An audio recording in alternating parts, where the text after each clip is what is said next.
MCR Pure Cotton Club, formals and casual shirts.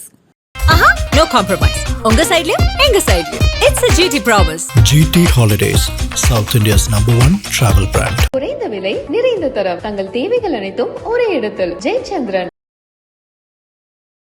தங்கம் வர்த்தக பொருளாக மாறினோடனே இது ஏற்றத்தை வந்துருக்கு. இப்போ தங்கம் பார்த்தீங்கன்னாக்கா போன மாதம் ஒரு ஸ்மால் கரெக்ஷன் வந்தது. அப்போ நாம் என்ன நினச்சோன்னா இன்னும் இறங்கும்னு நினச்சோம். பட் அங்கே பவுன்ஸ் பேக் ஆகிடும். சில்வர் நான் சளைச்சவன் இல்லை, தங்கத்தை விட நான் கெட்டிக்காரன்னு நினச்சிட்டு சில்வரும் நல்லா இறங்கி கொடுத்தது ஒரு ஆப்பர்ச்சுனிட்டிஸ். அப்போ எல்லாருமே எதிர்பார்த்தோம் இது அவ்வளோதான், சில்வர் இனிமேல் ஏறத்துக்கு வாய்ப்புகள் இல்லைன்னு நினச்சிட்டு இருந்தோம். சில்வர் இப்போ பவுன்ஸ் பேக் ஆகி அதுவும் உச்சத்தில் வந்துட்டு ஸ்டாக் மார்க்கெட்டில் எப்படி ஸ்டாப் லாஸ் வச்சுருக்கோமோ அதே மாதிரியே தான் இதுலேயும் ஒரு ஸ்டாப் லாஸ் வச்சு செய்கிறது ஒரு ஆரோக்கியம். ஸ்டாப் லாஸ்ன்னு ஒரு ஆப்பர்ச்சுனிட்டிஸை ஸ்டாக் மார்க்கெட்டில் மட்டும்தான் எனக்கு தெரிஞ்சிருக்கு. இது இப்போதைக்கு தங்கம் ஒரு பஸ்ட் ஸ்டேஜில் இருக்குது. டாலருக்கு நிகரான இந்திய ரூபாய் மதிப்பு 88 வந்தால் ஓரளவுக்கு ஆரோக்கியமான சூழ்நிலைக்கான வாய்ப்புகள் பங்கு சந்தையை பொறுத்தவரையிலும் இருக்குது. அப்போ கோல்டும் உங்களுக்கு ஓரளவுக்கு வாய்ப்புகள் இருக்குது, சரிவதற்கான வாய்ப்புகள். ஆனால் இப்போ இதுக்கப்புறமும் ஏறுமான்ற கேள்வி இருக்கு இல்லையா? பபுள் ஸ்டேஜில் இருக்குது. இது பபுள் ஆகி கொஞ்சம் இறங்கி கரெக்ஷன் ஆகிட்டு மறுபடியும் பவுன்ஸ் பேக் ஆகிறதுக்கு தான் வாய்ப்புகள்னு. நான் பணத்துக்கு பதிலாக எஃப்டி ரேட்லாம் குறைஞ்சிக்கிட்டு இருக்குது, நான் தங்கத்தை வாங்கி வீட்டில் பத்திரமா வச்சுக்கிறேன், இல்லை லாக்கரில் வச்சுக்கிறோம் அப்படிங்கிறவங்களுக்கு என்னையை பொறுத்தவரையிலும் அது பெரிய ஒரு பலன் கொடுக்குமாங்கிறது சற்று கேள்விக்குறி. தங்கங்கிறது ஒரு ஐட்டம், அதை நீங்கள் ஒரு ஆர்டிக்கல் அதை வச்சுக்கிறதுனால என்ன டெவலப் ஆகிட போகிறது? இப்போ தங்கம் பெற்றா வெள்ளி பெற்றான்ற அளவுக்கு ஒரு டிபேட் வருது சார், அதை எப்படி பார்க்குறீங்க? 2026 சில்வர் அண்டு காப்பர் இந்த ரேஷியோ வச்சுக்கோங்க மனசில். இப்போ அடுத்தது காப்பர் ஃபோக்கஸ் பண்ணலாம். ஏன்னா கலாட்டா நேயர்களுக்கு வணக்கம், நான் சரவண ராம்குமார். இன்று நம்மோடு ஃபினான்சியல் பிளானர் திரு கோவை விஸ்வநாதன் அவர்கள் இணைஞ்சிருக்காரு. அவர்கிட்ட பேசுவோம். சார் வணக்கம். வணக்கம் சார். நேயர்களுக்கு வணக்கம். எல்லாருக்கும் வாழ்க்கையில் அவங்களுடைய பொருளாதாரத்தை மேம்படுத்துறதுக்கான நிறைய வழிமுறைகளை தொடர்ச்சியாக சொல்லிக்கிட்டே இருக்கீங்க சார். எல்லாருக்கும் இருக்கக்கூடிய அதிகப்படியான கவனம் அப்படின்றது இந்த தங்கத்தில் நம்ம முதலீடு செய்யலாமா இல்லை வாங்கி வச்சுக்கலாமா அப்படின்றது. குறிப்பாக இந்த தங்கம் வெள்ளி இதனுடைய விலை தொடர்ச்சியாக ஏற்றத்திலேயே இருக்குது அப்படின்றது பார்க்குறோம். இதுக்கும் நம்ம இந்திய ரூபாயுடைய மதிப்புக்கும் தொடர்பு இருக்குது, அதையும் நம்ம சரிப்படுத்தி தான் வாங்கணும், அதையெல்லாம் கவனத்தில் எடுத்துக்கணும்னு. இப்போ இந்த லைன் அப் எப்படி இருக்குது சார், இது எப்படி புரிஞ்சுக்கிறது? எனது பார்வையில் தங்கம் வர்த்தக பொருளாக மாறினோடனே இது ஏற்றத்தை வந்துடுது. உபயோகமான தேவையான பொருட்களாக ஒரு ஆபரண பொருளாக இருந்தது போய் வர்த்தக பொருளாக மாறிடுது. வர்த்தக பொருளாக மாறினோடனே உங்களுக்கு குளோபல் அண்டு டொமஸ்டிக்னுடைய ஈவெண்ட்ஸை பேஸ் பண்ணி இதில் பையட்லோ செல்லட்டை பாலிசியில் கூட ஒரு இன்வெஸ்டர்ஸோ ஒரு ட்ரேடரோ இது மாதிரி பண்ணுறாங்க. மல்டி மில்லியனர்ஸ் இதில் ஹேண்டில் ஆகிட்டு இருக்கு. எம்சிஎக்ஸ் வந்த உடனே இதனுடைய ட்ரேடிங் ஆஸ்பெக்ட்டுங்கிற வரும்போது பார்த்தீங்கன்னாக்கா போத் ப்ராஃபிட் அண்டு ஃபார்மாலிட்டிஸ்லாம் வர்றது எதிர்பார்க்கக்கூடியது தான். இப்போ இதில் ரெண்டாக நீங்கள் டிவைட் பண்ணிக்கோங்க. இஃப் யூஆர் இன்வெஸ்டராக இருந்தால் நீங்கள் குளோபல் ஈவெண்ட்ஸ், மற்ற ஃபெடரல் மற்றும் அதர் ஜப்பான் அண்டு சைனா இவங்களுடைய ரிசர்வ் இதெல்லாம் நீங்கள் கண்காணிச்சுக்கணும். இன்வெஸ்டராக இருந்தால், ட்ரேடராக இருந்தால் பியூராக டெக்னிக்கலை ஃபாலோ பண்ணுங்க.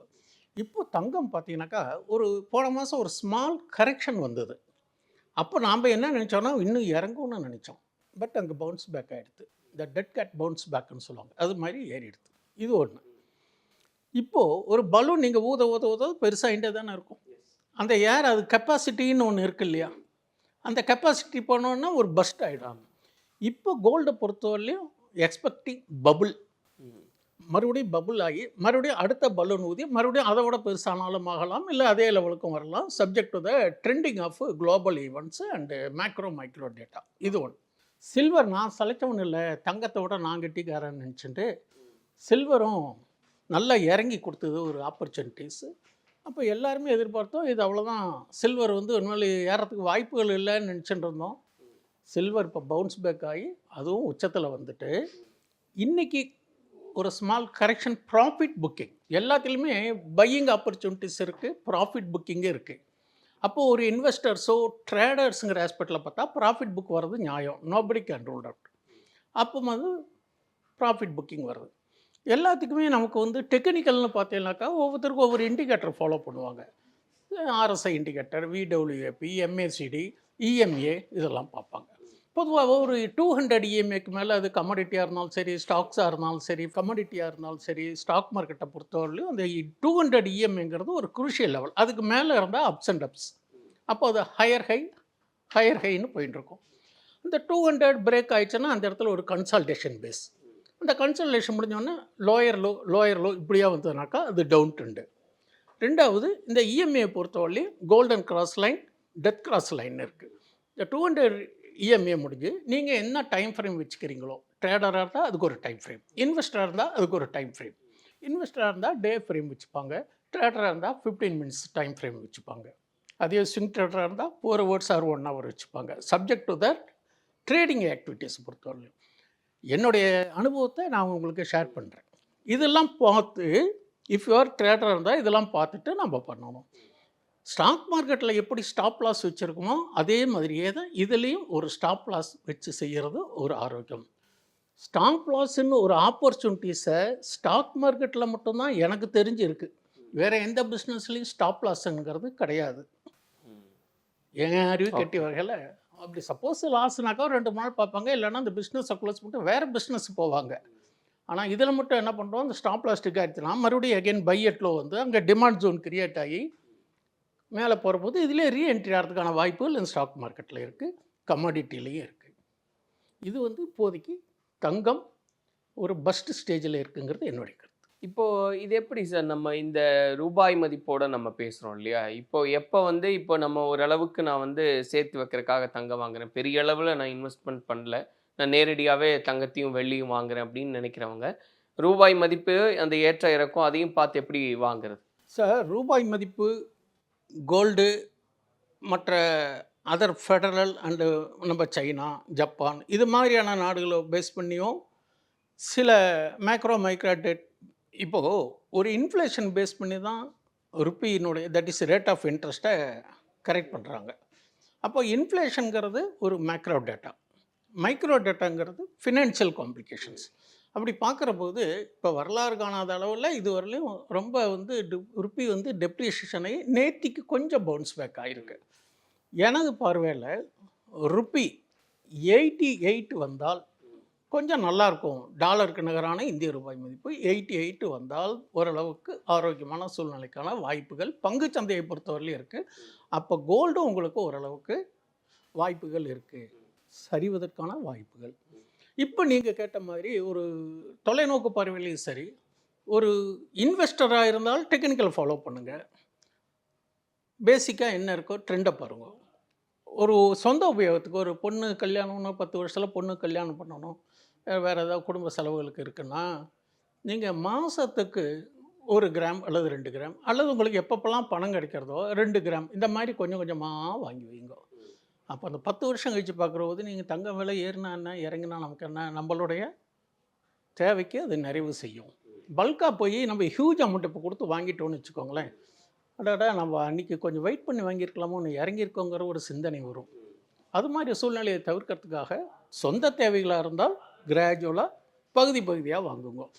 எந்த இன்வெஸ்ட்மெண்ட்டாக இருந்தாலும் சரி, இன்வெஸ்ட்மெண்ட்டும் பார்ட்டாக இருக்கணும், ப்ராஃபிட் புக்கிங்கும் பார்ட்டாக இருந்தால் ஆவரேஜ் பை ரேட் இந்த ஆவரேஜ் செல்லிங் ரேட் ஒரு ஜென்யூன் ப்ராஃபிட்டுக்கான வாய்ப்புகள். இதுதான் வந்து ஒரு யதார்த்தமான உண்மை. இப்போ நடைமுறையில் இருக்கக்கூடிய இது வர்த்தக பொருள் ஆகிடுது. வர்த்தக பொருள் ஆனோன்னா தேவையான பொருள், ஆபரண பொருளுக்கு தேவைகளும் இருக்குது, இங்கேயும் ஏறிக்கிட்டு இருக்குங்கிற போது ஓரளவுக்கு உபயோகப்பாளர் கொஞ்சம் சற்று யோசிக்க வேண்டிய கால நேரத்தில் இருக்கும். ஆனால் இப்போ இதுக்கப்புறமும் ஏறுமான்ற கேள்வி இருக்கு இல்லையா சார்? ஏன்னா இப்போவே ரொம்ப அதிகப்படியான விலையேற்றத்தோடு இருக்குது, எப்படி சாமானிய மக்கள் தங்கத்தை வாங்குறது அப்படின்ற கேள்விகள் எல்லாம் இருக்கும்போது சிறுக வாங்கலாம் அப்படின்ற ஒரு ஆலோசனை இருக்குது. ஆனால் இது சரியான நேரம் தானே? இதுக்கப்புறமும் தங்கத்தினுடைய வெள்ளியினுடைய விலையானது வந்து அதிகமாகறதுக்கு வாய்ப்பு உண்டான்றது சார்? 2025 தங்கத்திற்கு ஒரு சாதகமான ஆண்டாக எடுத்துக்கலாம். பங்கு சந்தையை பொறுத்தவரையிலையும் ஒரு பெரிய பாதகமும் இல்லை சாதகமும் இல்லை, நியூட்ரல் ஸ்டேஜ் 2. அதேமாரி தங்கத்துக்கு ஈக்குவலாக ஆல்டர்னேட்டிவாக சில்வரையும் ஃபோக்கஸ் பண்ணி அதையும் விலையேற்றி கொண்டாச்சு. அப்போது இது ஒரு பபுள் ஸ்டேஜில் இருக்குது. இது பபுள் ஆகி கொஞ்சம் இறங்கி கரெக்ஷன் ஆகிட்டு மறுபடியும் பவுன்ஸ் பேக் ஆகிறதுக்கு தான் வாய்ப்புகள்னு எனது பார்வையில். பபிள் ஸ்டேஜ்ன்றது என்ன மீன் பண்ணுறது சார்? பபுள் ஸ்டேஜுங்க மீன்ஸ் நான் டெக்னிக்கலாக ஒன்று சொல்ல ஆசைப்பட்றேன். இப்போ ஜென்ரலாக அந்த ஆர்எஸ்ஐன்னு சொல்லுவாங்க இல்லையா, இப்போ நீங்கள் கோல்டு போட்டு அந்த ரேட்டை போட்டு ஆர்எஸ்ஐ போட்டு பாருங்க, 80க்கு 70நாலே செல்லிங் ஜோன். அது தட் இஸ் ஓவர் பாட்டும்போ. அது 70 தாண்டி 80 தாண்டி இப்போ மேலே இருக்குது. ஸோ இந்த ஹையர் பிளேஸில் போய் விஷயம் தெரிஞ்சவங்க யாரும் வாங்குறதுக்கு யோசனை பண்ணுவாங்க. கண்டிப்பாக டெக்னிக்கலாக இறங்கிறதுக்கான வாய்ப்புகள் இருக்குதுன்னு சொல்கிற போது வழிகாட்டி கரெக்டான வழியை காட்டுறது இண்டிகேட்டர் தான் அது. பட் இது 100% கரெக்டுன்னு சொல்ல முடியாது, நமக்கு ஒரு வழிகாட்டல். அப்போ அந்த ஆர்எஸ்ஐ இண்டிகேட்டர் பேஸ் பண்ணி பார்த்தோம்னா இப்போ ஹையர் லெவலில் இருக்குது, கொஞ்சம் கரெக்ஷன்ஸ்க்கு வரலாம். அப்படி வரும்போது அந்த வாய்ப்பை பயன்படுத்தி இன்வெஸ்டர்ஸோ அல்லது ட்ரேடர்ஸோ யூஸ் பண்ணிக்கலாம். சொந்த உபயோகத்துக்கு இருக்கிறவங்க பகுதியாக வாங்கிக்கலாம். இப்போது ஏற்கனவே உங்களுக்கு ஒரு பதிவில் சொல்லியிருக்கேன், கடந்த 10 ஆண்டுகளினுடைய தங்கம் மதிப்பு பார்த்திங்கனாக்கா கிராஜுவலாக ஏறிட்டு தான் இருக்குது, இறங்கிறதுக்கான வாய்ப்புகள் இல்லை. அப்போது இறங்கி ஒரு கன்சால்டேஷனில் வேணால் நிற்கலாம். இப்போ திரும்பி கோல்டு 12,000 வருமாங்கிறது ரொம்ப வியப்பான விஷயம்தான். அப்போது இதிலேருந்து ஏறிக்கிட்டு போனது ஏறிக்கிட்டு இருக்குது. ப்ராஃபிட் புக்கிங் இது ஒரு எம்சிஎக்ஸ் மட்டும் உங்களுக்கு குளோபல் ஈவெண்ட்ஸ்னால இதாக இருக்குது. அதனால் இது ஏறுமா இறங்குமாங்கிறது யாருனாலையும் ப்ரெடிக்ட் பண்ண முடியாது. இது ஒன்லி மேர்லி ப்ரெடிக்ஷன் தான். இந்த மாதிரி டெக்னிக்கல் இருக்குது, இந்த மாதிரி ஆப்பர்ச்சுனிட்டிஸ் இருக்குது, குளோபல் ஈவெண்ட்ஸ் இருக்குது, இதனால் ஏறத்துக்கு வாய்ப்புகள் இருக்குது அப்படின்னு வேணால் நம்ம புரிஞ்சுக்கலாமே தவிர ரொம்ப பெரிய அளவில் இறங்குங்கிறது கடந்த கால வரலாறில் தங்கம் ஏறியது பெரிய அளவில் இறங்கின மாதிரி எந்த டேட்டாவும் இல்லை. ஸோ அதை மையப்படுத்தி தான் தங்க விற்பனையாளர்கள்லாம் நீங்கள் தைரியமாக அதில் முதலீடு செய்யலாம், இல்லை தங்கம் வாங்கலாம், அதனுடைய விலை அப்படின்றது ஏற்றத்தில் தான் இருக்க போகுதுன்னு தொடர்ச்சியாக தங்க வியாபாரிகள்லாம் சொல்கிறாங்க இல்லையா? அதை மையப்படுத்தி தான் தங்க வியாபாரிகள். இப்போது நான் ஒரு சாமானியன், அவங்க இதுலேயே தலைமுறையாக இருக்கக்கூடியவர்கள். நம்மளோட அவங்களுக்கு விஷயம் தெரியும், அவங்க தொலைநோக்கு பார்வையில் கரெக்டாக திட்டமிடல் கரெக்டாக இருக்கும். நம்ம வேணால் ஒரு ஸ்மால் இன்வெஸ்டர்ஸோ ஸ்மால் ட்ரேடர்ஸோ எதையும் பார்க்காம ஒரு திட்டமிடம் இல்லாமல் நம்ம எதையாவது போய் செய்கிறோம், அதை வாங்கினதுக்கப்புறம் இறங்கிடுது, விற்றக்கப்புறம் ஏறிடுதுன்னு நம்ம நினைக்கிறோம். அவங்கெல்லாம் கரெக்டாக இருப்பாங்க. அவங்களுடைய பார்வையில் இதுக்கான எதிர்காலம் எப்படி இருக்குன்னு தீர்மானிக்கிற போது இதுக்கான ஏறுமுகத்துக்கு தான் வாய்ப்புகள் இருக்குது. ரெண்டாவது, கடந்த ஆண்டுகளும் இந்த வருஷம் ஏறி இருக்கு. வயசு ஒன்று விலைவாசி ஒன்று ரெண்டு ஏறுனா இறங்கின மாதிரி எனக்கு தெரியலை. அப்போது அவங்க ஏற்கனவே சொன்னது போல் 2025 டிசம்பர் வரும்போதே 1,00,000 தொற்றும் அப்படின்னு ஏற்கனவே சொன்னாங்க, ஜனவரியிலேயே சொல்லிட்டாங்க. அப்போ இதுக்கப்புறமும் விலை ஏற்றம் தான் இருக்கும் அப்படின்றாங்க. பட் பபிள் ஸ்டேஜையும் நம்ம பார்க்கணும் அப்படிங்கும்போது அது எப்படி புரிஞ்சுக்கிறது சார்? ஒரு பக்கம் அவங்க ஏறுன்றாங்க, ஒரு பக்கம் இறங்கி ஏறும் அப்படின்றதெல்லாம் எப்படி நம்ம அதை சரியாக புரிஞ்சுக்கிறது சார்? இறங்கி ஏறுங்கிறது இன்வெஸ்டர் அண்ட் ட்ரேடர்ஸை சார்ந்தது. ஓகே, அவங்ககிட்ட இருப்பில் இருக்கக்கூடிய தங்கம் அவங்க நல்லா பிளான் பண்ணி செய்கிறாங்க. அவங்க எப்படி பிளான் பண்ணி செய்கிறாங்கன்னா by at low sell at high. அப்போ அக்யூமுலேஷன் பண்ணுவாங்க, அதுக்கு தகுந்த மாதிரி பப்ளிக்கு எப்படி கொடுக்கணும் அப்படிங்கிறது ஜென்ரலாக செய்கிறாங்க. ரெண்டாவது, எனது பார்வையில் என்ன கேட்டிங்கன்னா, தங்கத்தை யார் இன்வெஸ்ட்மெண்ட் பண்ணணும், யார் வர்த்தகம் பண்ணணும், யார் சொந்த தேவைக்கு உபயோகிக்கணுங்கிறது ஒரு சின்னதாக கருத்து சொல்லுங்க. சொந்த தேவைக்கு இருக்கிறவங்க ஒரு ஃபங்க்ஷன்ஸ் கொடுக்கறதுக்கு இல்லை ஒரு 5 வருஷம் 10 வருஷம் ஆச்சு பொண்ணு கல்யாண தேவைக்கெல்லாம் சிறிதாக வாங்கலாம். ஒரு வர்த்தகராக இருந்தால் எம்சிஎக்ஸ் கோல்டு நான் வர்த்தகம் பண்ணுறேன்னா, கோல்டு மினியோ கோல்டோ பண்ணேன்னா வர்த்தக ரீதியில் அதுக்கான விதிமுறைகளை ஃபாலோ பண்ணி செய்கிறவங்களுக்கும் சாதகம். இன்வெஸ்டர், நான் பணத்துக்கு பதிலாக எஃப்டி ரேட்லாம் குறைஞ்சிக்கிட்டு இருக்குது, நான் தங்கத்தை வாங்கி வீட்டில் பத்திரமா வச்சுக்கிறேன், இல்லை லாக்கரில் வச்சுக்கிறோம் அப்படிங்கிறவங்களுக்கு என்னையை பொறுத்தவரையிலும் அது பெரிய ஒரு பலன் கொடுக்குமாங்கிறது சற்று கேள்விக்குறி. ஏன் அப்படின்னு கேட்டிங்கனாக்கா, தங்கம் பணத்தை வச்சுக்கிட்டு பேங்கில் இருக்கிறனால பிரயோஜனம் இல்லை. பணத்தை வச்சு பணம் பண்ணக்கூடிய ரீஇன்வெஸ்ட்மெண்ட் பண்ணினா தான் அது பணம் பெருகும். அது மாதிரி தங்கங்கிறது ஒரு ஐட்டம், அதை நீங்கள் ஒரு ஆர்டிக்கல் அதை வச்சுக்கிறதுனால என்ன டெவலப் ஆகிட்டு போகிறது, இது ஒன்று. அதே நீங்கள் ஒரு இன்வெஸ்டராக இருந்தால் தங்கம் சார்ந்த ஈக்விட்டி, இப்போது தங்கம் இந்த விலை இருக்குது, போன வருஷம் டைட்டன் என்ன ரேட் இருந்தது அப்படி கம்பேர் பண்ணி பாருங்க. சரி, தங்கம் சார்ந்த கடன் தரும் நிறுவனம் முத்தூட் ஃபைனான்ஸு, மணப்புரம் ஃபைனான்ஸ் எல்லாம் கிட்டத்தட்ட 130 ரூபாலாம் வந்தது போன வருஷம். இன்றைக்கி பார்த்தீங்க எங்கேயோ இருக்குது விலை. அதேமாரி டைட்டன், டாடா குரூப்ஸில் தான் டைட்டன் இருக்குது. டாடா குரூப் ஷேர்ஸ் வேணால் சிலதெல்லாம் வந்து 40% 50% டியூ டு அதனுடைய sector wise plus and minus pros and cons படி இறங்கியிருக்கலாம். ஆனால் டைட்டன் பாருங்கள், அதே தங்கத்துக்கு பதிலாக நீங்கள் டைட்டன் ஸ்டாக்கில் இன்வெஸ்ட் பண்ணியிருந்தீங்கன்னா அதை விட இது கொஞ்சம் கூடுதலான பலன் கிடைக்கும். அதனால் தங்கத்தை வாங்கி இன்வெஸ்ட்மெண்ட் ஓரியண்டலில் நம்ம மாதிரி ரீட்டைலர்ஸ் வச்சுக்கிறத விட தங்கம் சார்ந்த பங்குகளை பகுதி பகுதியாக உதவும் வாங்கலாம். அதைத்தான் நம்ம இன்வெஸ்ட்மெண்ட் ஓரியண்டடாக வச்சா it will be helpful for investing. இப்போ நீங்கள் சொன்ன மாதிரி சார், ஏற்கனவே நம்ம பேசின மாதிரி ஒரு தொகையை வந்து எடுத்து வச்சுக்கணும் இன்வெஸ்ட்மெண்ட்டுக்கு, அதை வந்து பல வழிகளில் வந்து இன்வெஸ்ட் பண்ணணும் அப்படின்னு. அதில் இப்போ தங்கம் சார்ந்து முதலீடு பண்ணணும், இல்லை அதில் சேவிங்ஸாக நான் மாற்றணும்னா இப்போ 100% எவ்வளவு சதவிகிதம் இதுக்கு ஒதுக்குனா சரியாக இருக்கும்னு உங்களுடைய பார்வை? எனது பார்வையில் தங்கம் சார்ந்த ஈக்விட்டி ஒன்று, அது ஈக்விட்டியாகவும் வச்சுக்கலாம், மியூச்சுவல் ஃபண்டாகவும் வச்சுக்கலாம். மியூச்சுவல் ஃபண்ட்லேயே தங்கம் சார்ந்த மியூச்சுவல் ஃபண்டு இருக்குது, சில்வர் இருக்குது, இது ஒன்று. அதேமாரி டைவர்ஸ்ஃபைடு பாண்டை வந்து எப்பவுமே ஒரு ஹெட்ஜிங்காக வச்சுக்கணும். இப்போ கோல்டு ஒரு காலத்தில் ஈக்விட்டி மார்க்கெட்டுக்கு ஹெட்ஜிங் கோல்டு வச்சுருந்தோம். இப்போ இந்த ஹெட்ஜிங் பார்த்தீங்கன்னாக்கா டாப்புக்கு போயிடுது. மார்க்கெட் பெரிய ரிட்டர்ன் கொடுக்கலாம் அப்படின்னா இதை போல் பல மடங்கு ரிட்டர்ன் அதில் கொடுத்துருது. இப்போ என்ன பண்ணுறோம், ஈக்விட்டி அதுலேயும் கோல்டு சார்ந்த பங்குகள், ரெண்டாவது கோல்டு ETF, கோல்டு பீஸ். இந்த கோல்டு பிசிஎஸ்லாம் கிராஜுவலாக வாங்கலாம். அது என்றைக்குமே விலை ஏறினாலும் இறங்கினாலும் அதுக்கு தகுந்த மாதிரி மெதுவாக தான் ஏறும், மெதுவாக இறங்கும். ஓரளவுக்கு கணிசமான ஒரு small drops comes to ocean ஹனின்னு சொல்கிறாங்க இல்லையா, அதுக்கு தான் கரெக்டாக பேர் வச்சுருக்காங்க, கோல்டு பீஸ்ன்னு வச்சுருக்காங்க. Gold BeES, silver BeES, Nifty BeES, இது மாதிரி வாங்கலாம். உங்கள் ஒரு பங்கை பற்றி சரிவாக துல்லியமாக தெரிஞ்சால் நீங்கள் அந்த பங்கை வாங்கலாம். இதெல்லாம் எனக்கு தெரியாது சார், ஓரளவுக்கு இண்டெக்ஸ் பேசிஸாக நான் வாங்குகிறோம். இப்போ பாருங்கள் பங்குலாம் இறங்கி கிடக்குது, இண்டெக்ஸ் மேலே ஏறி இருக்குன்னா காரணம் அந்த நிஃப்டி 50 இருக்கக்கூடிய வெயிட்டேஜ் ஸ்டாக்ஸ். அப்போ வெயிட்டேஜ் ஸ்டாக்ஸ் ஏறும்போது நிஃப்டி 50 ஏறும்போது நிஃப்டி பீஸு 152 ரூபாவில் வந்து பார்த்தீங்கன்னா இன்றைக்கி நல்லா கணிசமாக ஏறி இருக்குது. 198 ரூபா 196 ரூபாலாம் வந்திருக்கு. அதேமாரி தங்கம் ஏறும்போது கோல்டு பீஸ் வாங்கியிருக்கிறவங்களுக்கெல்லாம் நல்ல பலன். ஹியூஜ் அமௌண்ட் போட்டு எல்லாருனாலையும் தங்கம் வாங்க முடியாது, எல்லா நாளையும் MCXL போய் பண்ண முடியாதுன்னா இந்த மாதிரி கோல்டு பீஸ் போட்டு வாங்கலாம், குறைய வாங்கலாம். அதே மாதிரி ஏற விற்றா அதுக்கான கணிசமான லாபம் கிடைக்க வாய்ப்புகள் உண்டு. இப்போ சில்வரில் ஒரு கருத்து சொல்கிறேன். இப்போது 2026 சில்வர் எப்படி இருக்குங்கிறத, கோல்டு வந்து இப்போ எல்லாமே ஏறி இருக்குது, நான் ஏதோ ஒரு பபுள் வந்தாலும் இறங்கினா மறுபடியும் பவுன்ஸ் ஆகிறதுக்கு வாய்ப்புகள்னு பொதுவாக சொல்கிறோம். பட் சில்வரை பொறுத்தவரையும் என்ன கேட்டிங்கனாக்கா, இப்போ லேட்டஸ்ட்டாக ஒரு செய்தி படித்தேன், சைனா வந்து இதுக்கு கொஞ்சம் ஏற்றுமதிக்கு தடை போட்டிருக்கிற மாதிரி சில குறிப்பிட்ட காலத்துக்கு இருக்கிற போது அப்போது அதனுடைய சப்ளை குறைஞ்சிருது. அது ஒன்று. ரெண்டாவது, உங்களுக்கு ஐடி செக்டார் மற்றும் இந்த EV வெஹிக்கிளுக்கெல்லாம் ஒரு சில்வர் வந்து ஒரு ரா மெட்டீரியலில் ஒன்றா சேர்த்துறாங்க. அப்போ இது பண்ணுற போது இந்த ரேர் எர்த் மினரல்ஸு சைனா தான் அதிக ப்ரொடக்ஷன். அது ஒரு இஷ்யூ ஒன்று இருக்குது, அது ஒன்றும் முடிவுக்கு வரல, அது இப்போ அப்படியே புகஞ்சிக்கிட்டே இருக்குது. அது என்றைக்கு அதுக்கான தெளிவான விளக்கம் வரும், நம்மளுடைய தேவையில் எப்போ பூர்த்தி செய்யுங்கிறது தெரிஞ்சக்கப்புறம் தான் அதனுடைய ஒரு நிறைவு பெறும். அதனால் இப்போ வெள்ளி ஏறத்துக்கு காரணம் இதுதான். எதுவாக இருந்தாலும் இன்வெஸ்டர் ட்ரேடராக இருந்தால் அந்த லெவல் வந்ததுன்னா ப்ராஃபிட் புக் பண்ணிக்கிறது. இன்றைக்கே கூட ப்ராஃபிட் புக்கிங் நடந்திருக்கு. இப்போ கூட இன்றைக்கி காலையில் பார்த்தீங்கன்னாக்கா தங்கம் இறங்கி தான் இருக்குது, பதிவு செய்கிற நேரத்தில் வெள்ளியும் இறங்கி தான் இருக்குது.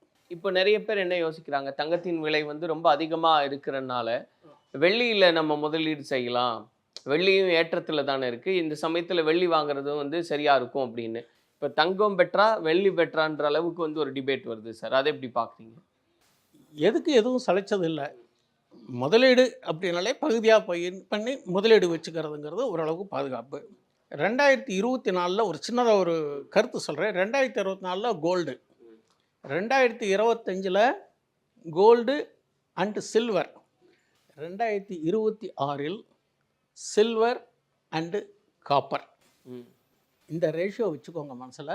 இப்போ அடுத்தது காப்பர் ஃபோக்கஸ் பண்ணலாம், ஏன்னா அது purely minerals basic and silver basis. அப்போ காப்பருக்கும் அதுக்கு உண்டான மரியாதை கூடிக்கிட்டு இருக்குது. இது எப்போ தெரியும்னு கேட்டிங்கனாக்கா, ஒரு பொருள் ஏறுற போது ஏறினதுக்கு அப்புறம் தான் நமக்கு அடாடா இது ஏறி இருக்கு நம்ம பார்க்கலையே நினைப்போம். ஒரு தகவலுக்காக சொல்கிறேன், காப்பரும் ஃபோக்கஸ் பண்ணலாம். இந்த மாதிரி நம்ம தொலைநோக்கு பார்வையில் நம்ம முதலீடு இருக்கணும். ஏறினதுக்கப்புறம் போய் ஏறினதையே போய் நம்ம சேஸ் பண்ணுறத விட don't catch the running bus. அடுத்தது காப்பருக்கான ஒரு வாய்ப்புகள் பிரகாசமாக இருக்குங்கிறது என்னுடைய தனிப்பட்ட கருத்து. 2026 காப்பர் நல்லா ஷைன் பண்ணுங்கிறது, சில்வர் அண்ட் காப்பர் இருக்கக்கூடிய நெசசிட்டியை பொறுத்து ஏறத்துக்கான வாய்ப்புகள் இருக்குது.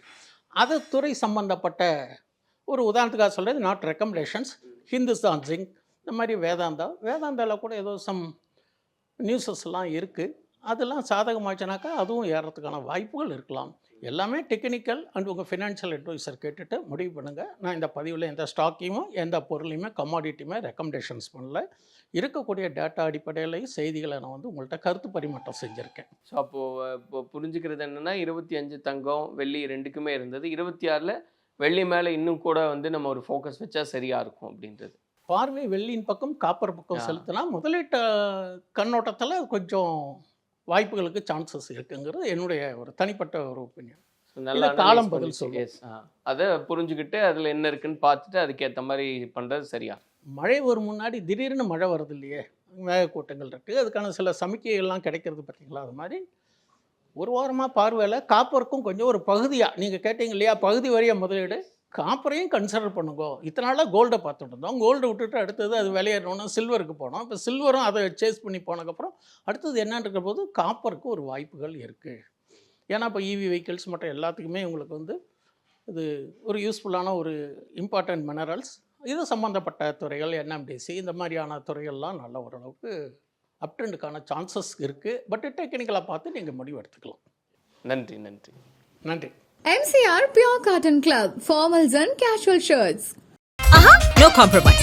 Unga side liyo, enga side liyo. It's a GT promise. GT Holidays, South India's #1 travel brand. குறைந்த விலை நிறைந்த தரம், தங்கள் தேவைகள் அனைத்தும் ஒரே இடத்தில். ஜெயச்சந்திரன்.